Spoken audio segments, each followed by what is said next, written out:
Ay, video pala. Todo Ayan. pesto. Todo pwesto. Nandito po kami ngayon sa Glenmore Reservoir. Ayan, nagpipishing po kami. Saka Ayan. pangiti mo. Ayan o. Yan. So, medyo napakaganda po nung weather. Ayan. Yan po yung aking fishing rod. Yan. Oh. Hindi pa po kinakagatan ang aking fishing rod. Baka po ngayon. Yan, Ayan. bata maraming fish. Ang dami pong nagpipishing dito. Meron pong mga yung pong katabi namin incheck. Yan. Yan po. Mga Pilipino, may mga ibang dahil doon. Doon na sa kabila. May kayak sila oh. Sa kabila. Yan, may air pa rin. Tapos yun naman may balon doon sa napakalayong yun oh. Sa kabila naman yan, madami na fishing. Ayan. So ganito po yung buhay namin dito sa Calgary, Alberta, Canada. Pag ganito pong summer, ina-enjoy namin yung paglabas ng araw. Pero pag nag-winter na po, naku po, grabe po yung lamig. Ito pong lake na ito, itong reservoir na ito po yung magiging yellow lahat. Wala na po kayong makikita dito ng tubig, kundi puro yellow. Ayan. Diyan mo yung camera doon. Grabe There. oh. Other side. See?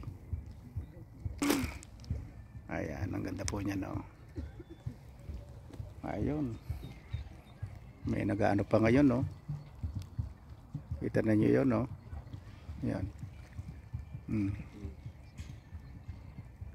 Ayan. Puro fishing, mga puti. Ayan no. Doon, sa kaduluduluhan doon. 'Yon. You know, luong po yan hanggang doon sa kabila doon sa north. Yung malaki po doong balon yun no, yung malaking balon siguro yun ay mamaya patatasin ano. Ayan, stay tuned po dito sa aking YouTube channel. Lagi nyo pong tatandaan na parating mag-like at mag-subscribe dito sa aking YouTube channel, ang Divine Vlogs. Yan po ay dating The Ecclesiastes Vlogs. Yan o. Pinalitan ko po ng Divine Vlogs. Ayan.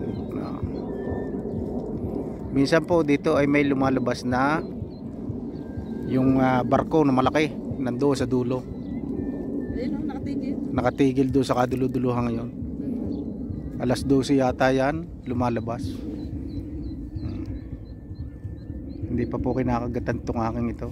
Baka po maya maya. Napakalinaw po ng tubig. Grabe. Ayan oh. Pero ito maya maya kakagatan na to. Kakagat na yan. See? Ayan oh. Huwag niyo pong kalilimutan na mag-subscribe dito sa YouTube channel.